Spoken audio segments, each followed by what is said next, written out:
Hey, what's happening guys? Mark back in the workshop on Mark's Aquatics. On today we're going to be doing part 5 of the tank build. You can see I put some media in it now, and we banked it up nice and high. Still not sure what I'm going to do with it yet. Still keep looking in there while I'm playing around. But on today's episode what we're going to do is we're going to fit these old marine lights, which were state of the art in their day, and they cost quite a lot of money. I paid quite a lot of money for these. They're on an 8-foot reef tank I had in the living room, and it was 8-foot 2x2, and it was stuffed with corals, all different types of fish, and it was beautiful. It was. I had to get rid of it sadly because the seals were going on it, and I had to take it apart. And when you do that, obviously the tank's not cycled and it's all going to go, and it all went wrong. So I rehomed all the fish and got rid of all the corals and sold them off, made some money back on the corals, and bought some other gear and started off on a new little venture, which was I can't remember what it was now. It was something, knowing me. But right, on today what we're going to do, we're going to make some, because this is only a narrow tank, we've got to make these lights. Now what I've just decided to do, I've just made one up here, mocked one up, ready. Normally these are on hanging brackets. They're normally suspended from the ceiling from these little screws here. They got like a screw head on them like that, and if I've got any anywhere, it's normally up on a rail system like that, but we haven't got any room up here for a rail, and normally that would slide across there into there, and then it would be suspended up like that, and then the opposite cables then will be going up to the ceiling, and that's how it works. But so what I've done is I bought some 10mm threaded bar, and I've just cut off 6 lengths, which I've screwed in there now, and I haven't got the heads on them, because what we're going to do, I can shift all this now, and I've cut 6 pieces of this aluminium from the builder's merchant, which I got this morning, and they've got to be drilled, and then we'll end up like that.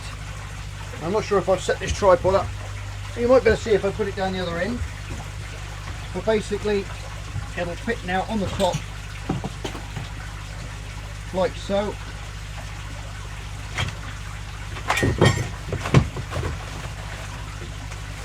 Lemons.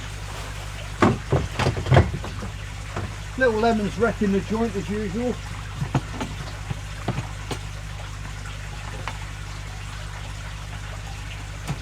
And there you go, they fit nice and snug in the top.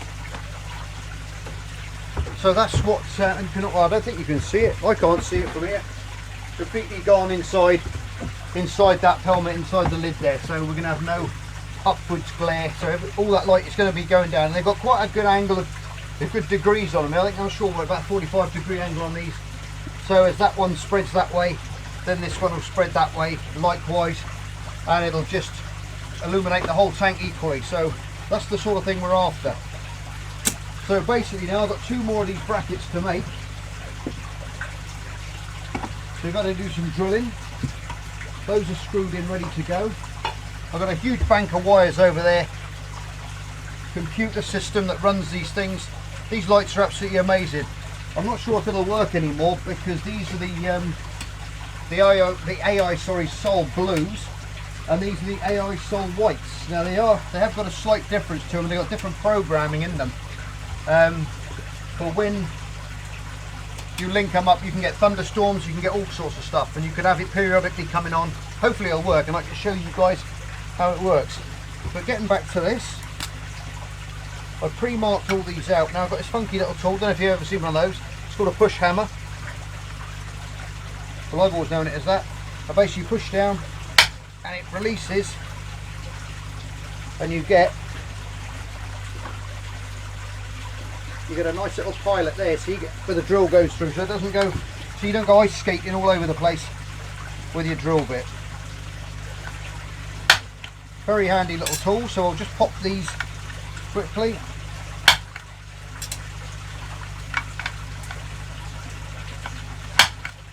Right, that's them done.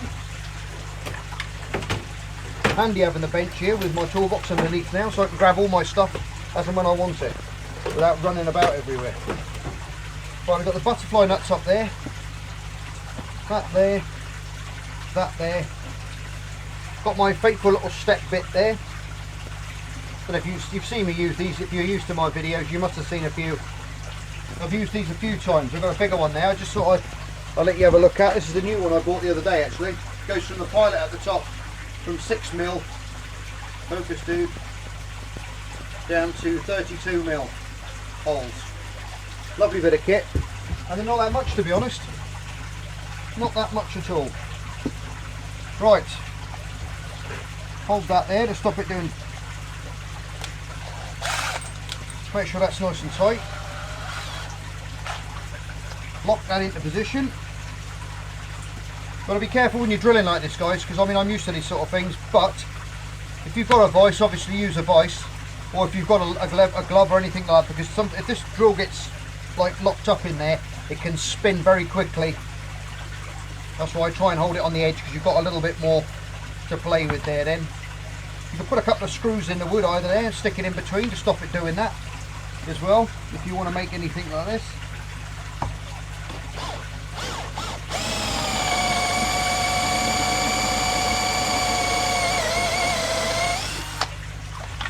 And there you go, and they leave a nice clean hole, all burr free. Excellent stuff. Right, I'm going to speed things up a bit now, otherwise you're going to be bored seeing me go mad drilling holes everywhere, okay?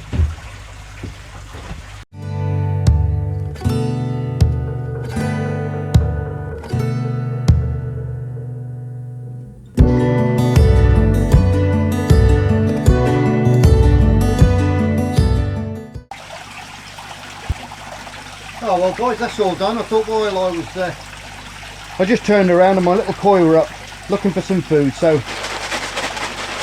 I thought I'd give them a bit of food. Bit of the old garlic food. Temperature's about 12.6. This is very low. This is wheat germ stuff, you know I feed them.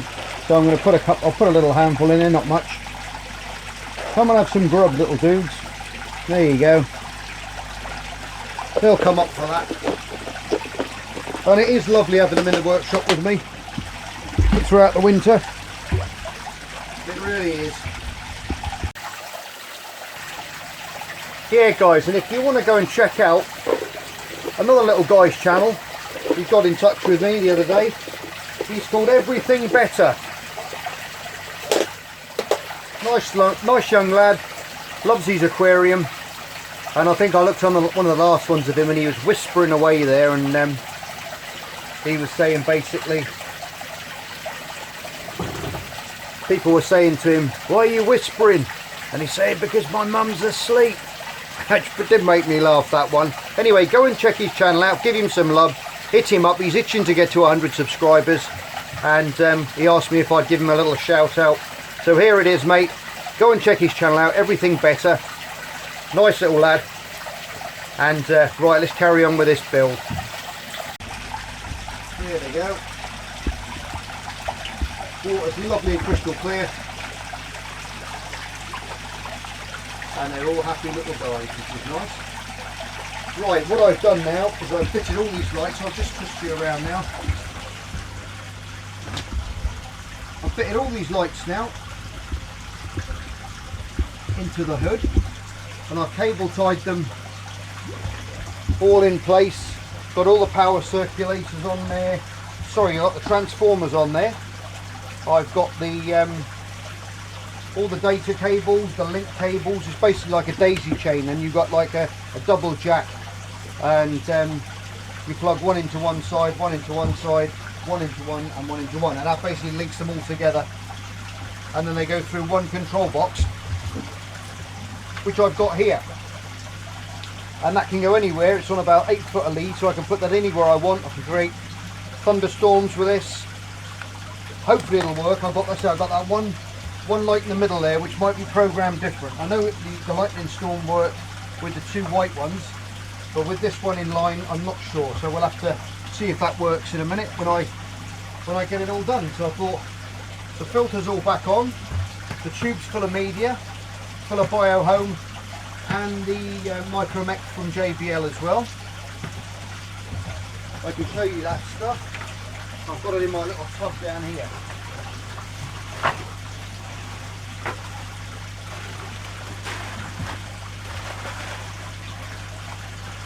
I've got plenty of this stuff. I've got a big bag of the Biohome from Richard, which is that one, and that's the Micromech there.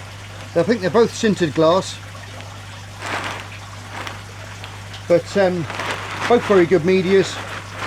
So we've got some of that of each in there, and I got loads over when I make the backy shower. I'm going to make a backy shower for the pond at some point during the winter. So if that interests any of you guys, or you know anyone who's got a pond out there, I'll be making one of those. Anyway, back to the lights. Fully programmable. Ramp them up and down so they can come on at 7 o'clock, whatever time in the morning you want, and they'll slowly ramp up to say 9, 10 o'clock, up to full height to mimic daylight and sun. You know, the sun at full, at midday, the hottest part of the day, and then gradually, you know, going down again throughout the afternoon to the evening, where they'll go right down to the blue actinic lights, real sort of like moon lights, and then they'll shut off. So there's no big flash on and no big flash off at the end of the day and at the start of the day, which is really good because you don't scare the life out of everything that lives in there. And it's just a nice gradual up and a gradual go down with the light. It just mimics the daytime routine, really. So we've got that up there. Now I can't get this on when the tubes are up in there. That's why when I've got the lid on, I just, like I showed you before, I just raise these pipes up now, twist them in and lock them in place like that afterwards, and then we can press play with the filter, and then that will start the shower off again inside. But because we've got limited headroom, you've had to build this around the shed. So I'll put this on now. These lights aren't that heavy.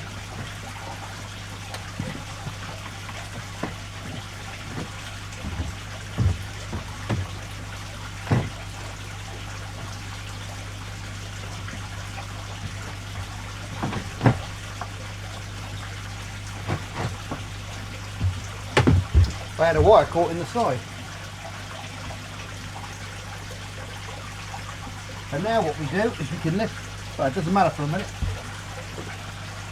we can just plug these lights in. Right, we can plug the lights in now. I've got some bits of plastic in here which I'm going to have to fish out as well, but not to worry about that too much. We can plug these chaps in.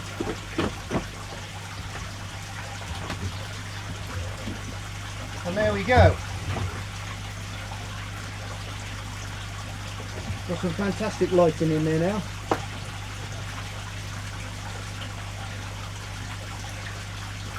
If we turn off the main shed light, we've got a nice, we've got a lovely downward flow there light. Nice flooding light coming down now, which looks brilliant. I think while you're here, I'll try this lightning storm. If it does work, you'll see the light slowly go down, which mimics the clouds coming in and it getting darker and darker, and then it will start to flash. There you are, it's starting to get dimmer now, like the old clouds are rolling in. The storm's on the way, guys.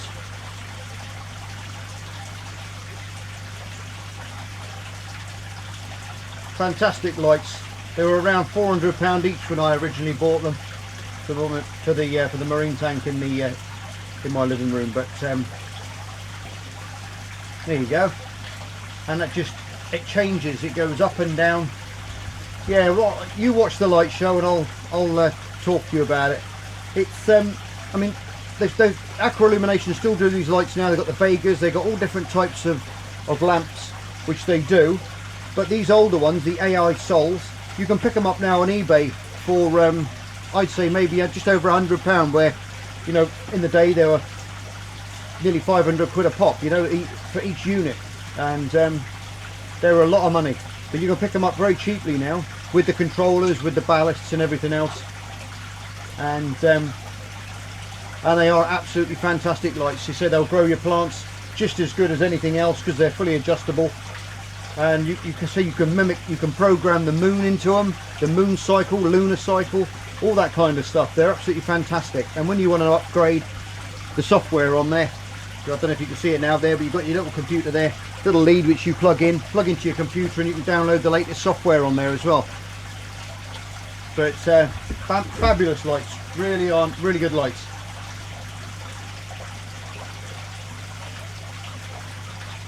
So that's going to look very interesting in there when it's all planted up.